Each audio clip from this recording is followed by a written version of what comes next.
Imagine this. On a cold winter night, when the city had long fallen into slumber, a tiny child let out his very first cry in a humble stable.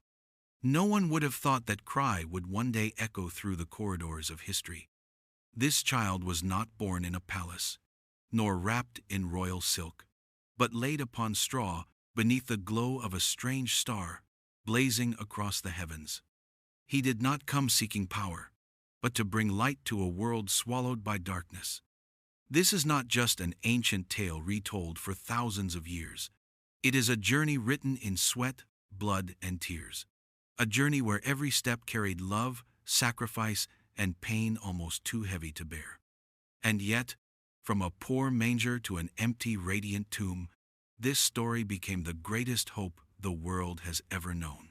He entered the world not with trumpets and fanfare, but in silence. Mary, a humble young woman, held her child close in the freezing night. Joseph, a gentle carpenter, had nothing but calloused hands and a faithful heart. The infant Jesus began life in poverty, yet was surrounded by a divine light that only those longing for salvation could truly see.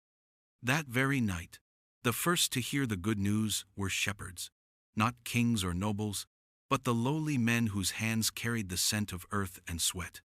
On the lonely fields angels appeared. Light shone brightly, and they heard the words, "The Savior has been born."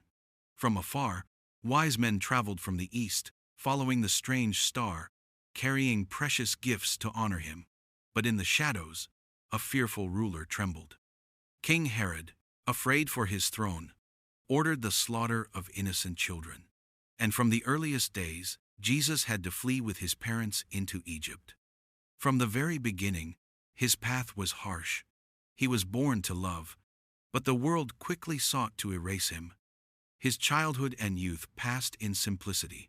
People saw him with hammer and saw in a small carpenter's shop. The same hands that once built simple wooden tools would later heal the deepest wounds of humanity. He learned to listen, to wait patiently, to understand the hearts of people through every glance, every drop of sweat, every callus on his parents' hands. No one imagined that an ordinary carpenter could carry a mission to change all of history. But that was the very mystery. Light does not always burst forth from grand chandeliers, but from small, flickering flames that seem insignificant. 30 years after that night, Jesus stepped into his mission. At the Jordan River, he descended into the waters. As he rose again, the heavens opened, light poured down, and a voice thundered, "This is my beloved Son." In that moment, the world witnessed he was not only man, but the one who had been sent. Immediately after, he entered the wilderness.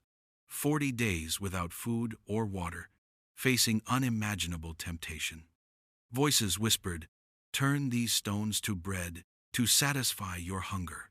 Throw yourself down and let angels rescue you. Bow to me, and I will give you all the kingdoms of the earth." Yet he refused.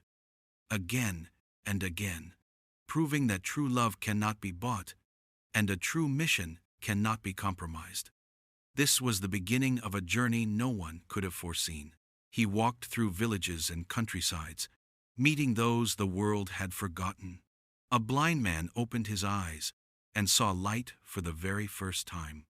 A crippled man rose to his feet, trembling as the crowd shouted with joy. A leper once cast aside was embraced with compassion. Crowds grew larger, not only because of miracles, but because in him they felt a love that was real. Yet that love also stirred storms. The religious leaders, threatened by his words, felt their power slipping. They began plotting against him, searching for faults in his teachings, reasons to accuse him. Still, Jesus pressed on. He spoke of another kingdom not built on swords or conquest, but on forgiveness and mercy. Then came the final meal. In a small room lit by flickering oil lamps, Jesus broke bread, shared the cup, and spoke of his body and blood being given for humanity.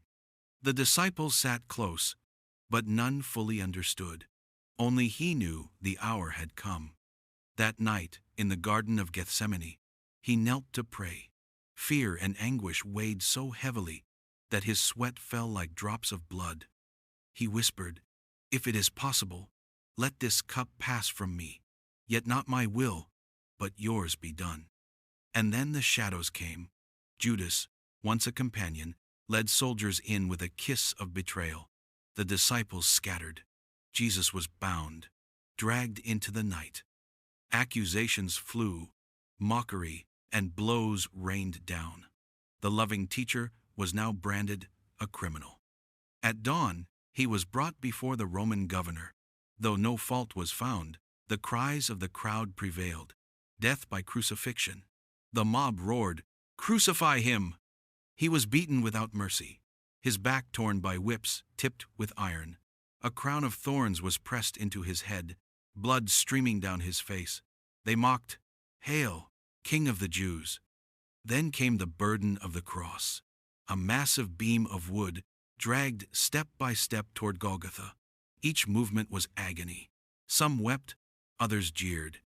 The way of the cross was humiliation, but also the path of love. On the hill, they nailed him between two criminals. Iron spikes driven through his hands and feet. The hammer's blows echoed. The earth seemed to tremble. And even in that torment, his voice broke through. "Father, forgive them, for they know not what they do." At the final hour, as darkness fell across the land, he cried out, "It is finished." Then he breathed his last. The world thought it was over. A stone sealed the tomb. Soldiers stood guard.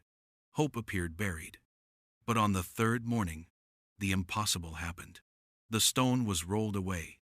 The grave was empty. An angel declared, "He is risen." He appeared to the brokenhearted, spoke with his disciples, turned despair into courage, fear into faith, and death into victory. From a blood-stained cross to an empty, radiant tomb, his painful journey ended in glory. And this story does not belong only to the past 2,000 years. It still lives today. The journey of Jesus is proof that love can conquer hate, sacrifice can overcome suffering, and life can defeat death. He came, he endured, he gave himself not for some distant reason, but for you, for me, for every soul searching for hope. And as you hear this story, remember, the light of the manger, the cross, and the empty tomb still shines, guiding all who wander in the dark.